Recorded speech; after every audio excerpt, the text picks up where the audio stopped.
What is up everyone? In today's video I'm going to show you how to fix QR code scanner not working in Realme C75x. So let's start the video. First of all, open settings. In settings, scroll down and click on apps and then click on app management. Now scroll down and click on camera. After clicking on camera, then here you can force stop your camera. Now click on force stop and then again click on force stop.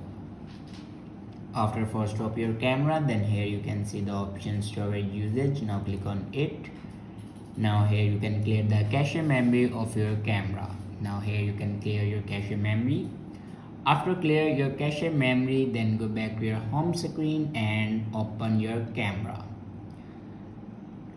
Now on top in center you can see the scanner icon. Now click on it. Now here you can enable your scanner. After enable your scanner, then go back to your home screen and open your settings again. In settings, scroll down and click on system and updates and then click on software update. Now here you can check your latest version will be updated or not. If it doesn't update to latest version, then update it to latest version. After doing these steps, your problem will be fixed. I hope this video is helpful for you. Thanks for watching.